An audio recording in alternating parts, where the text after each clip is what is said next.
This is OwlUp, where learning happens in minutes, not hours. For a deeper journey, explore all our courses at owlup.co. Now, let's dive in.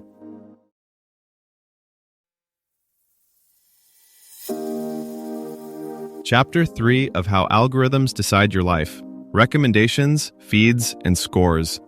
The social media feed, keeping you hooked. In this chapter, you'll learn: identify how social media feeds are algorithmically curated. Let's dive in! About 8 out of 10 videos people watch on YouTube aren't chosen by them at all. The system picked them. You scroll for just a minute, and suddenly it's dark outside. In this episode, we'll explore how your feed learns what keeps you there and why it doesn't want you to leave. Facebook says about 95% of the time you spend there is steered by its ranking system. On TikTok, the average session stretches nearly 11 minutes, far longer than just checking one video would suggest. Today we zoom in on the thing quietly orchestrating that stickiness: the modern social media feed. Unlike a simple list of recent posts, your feed is a live competition. Every possible item, friends' updates, viral clips, news, ads, bids for your attention. The system predicts which ones will keep you scrolling, then reshuffles the deck in milliseconds as you pause, like, or rewatch. Over time, this doesn't just react to you, it reshapes what you see, how long you stay, and even what feels normal online. We'll dig into how that constant re-ranking boosts profits, amplifies certain voices, and sometimes traps us in loops we never consciously chose. On most platforms, that invisible ranking engine now decides far more than what's next. It quietly balances dozens of goals at once, keeping you entertained, slipping in ads, rewarding creators, and avoiding content that might trigger public backlash or regulation. Each tiny action you take becomes a data point in a sprawling experiment where millions of possible posts are tested against your attention. The stakes are huge. In 2023 alone, social ad revenue passed $181 billion, so even a small boost in your session time can mean billions gained, or lost, for the companies tuning your feed.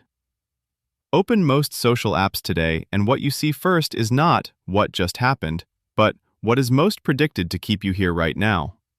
That prediction is scored post by post, for you specifically, thousands of times per minute. Under the hood, the system breaks you down into probabilities. Not, you like sports, but there's a 63% chance you'll watch a skateboarding clip for at least 8 seconds at 11 p.m. on a weekday.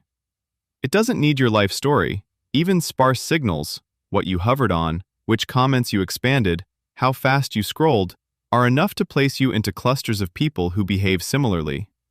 From there, it borrows patterns. If people like you couldn't resist late-night conspiracy threads or wholesome pet videos, those move higher in your feed. That's where the echo chamber effect creeps in. When you stop for a certain kind of political post, even to hate read it, the system only sees attention captured. It tests nearby content, slightly hotter takes, more partisan sources, more emotionally charged language. A few days of this, and your feed can tilt noticeably, even if your offline world hasn't changed at all. The MIT finding that algorithmic feeds bump echo chamber exposure by around 12 to 15% is the aggregated outcome of millions of these tiny nudges. Misinformation rides the same rails. The ranking models aren't trying to promote falsehoods. They're trying to promote whatever gets rapid, intense interaction. Rumors, outrage bait, and simplistic narratives often outperform careful nuance, especially in the first hours after a breaking event. Unless platforms deliberately downrank low-quality yet viral posts, the default optimization tends to push them up, fast. Now add ads. Every scroll is also an auction, where advertisers bid on your attention using the same behavioral profile that shapes your organic feed. If you linger on fitness content and late-night snacks, you don't just see more of those posts, you see the ads that monetize that pattern most effectively. Your challenge this week? Pick one social app you use daily. Once per day, deliberately steer it for 5 minutes by only engaging, likes, comments, full watches, saves, with a single theme, say travel, DIY, or local news. Then the next day, choose a very different theme. Watch how quickly the feed starts to pivot around your short bursts of intentional behavior. Open your feed during a big breaking news story and watch how quickly it shifts tone. At first, you might see straight reporting. Within minutes, hot takes, memes, and unverified insider threads start climbing. What changed? Not the event itself, but which posts are getting the fastest, strongest reactions from people wired a bit like you. One way to picture this, like a stock market where each post's price rises or falls based on micro-reactions, likes, rewatches, angry comments, coming in from millions of parallel timelines.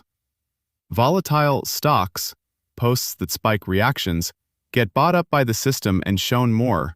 Stable but slow-burning items rarely make the front page. This is why two friends following the same accounts can still inhabit very different feeds during an election or public controversy. Tiny differences in what they pause on or expand compound into diverging worlds, one tilted toward outrage threads and partisan clips, another toward explainer videos or human interest angles. If feeds start optimizing for well-being instead of raw stickiness, your screen time could feel less like a slot machine and more like a daily planner nudging you towards sleep, learning, or real-world plans. But who defines well-being? You, designers, or regulators? As transparency tools and opt-outs grow, expect a tug of war. One side pulling for calmer, more honest feeds, the other for the adrenaline spikes that still pay most of the bills. Treat your feed less like a river you float down and more like a trail you help map. Every pause, swipe, and share is a trail marker, telling the system which paths to extend. As more apps add "Why am I seeing this?" labels and tuning controls, you're not just a passenger anymore. You're a quiet co-pilot, shaping the terrain you'll walk tomorrow. Try this experiment. For the next 48 hours, move all social apps off your home screen and set a 10-minute timer every time you open a feed. Instagram, TikTok, X, etc. Each time the timer goes off, stop immediately and jot a quick snapshot in your Notes app. Which app you were on, why you opened it, boredom, habit, notification, and how you feel right now. Energized, numb, FOMO, etc. At the end of the 48 hours, scroll through your snapshots and look for patterns. When and why the feed hooks you most, and which app leaves you feeling worst. Then decide one concrete tweak based on your data. For example, no TikTok after 10 p.m. or Instagram only on desktop, and run that as your next 48-hour experiment. This was OwlUp, your daily step forward. To keep learning with structured courses and more insights, go to owlup.co. Until tomorrow!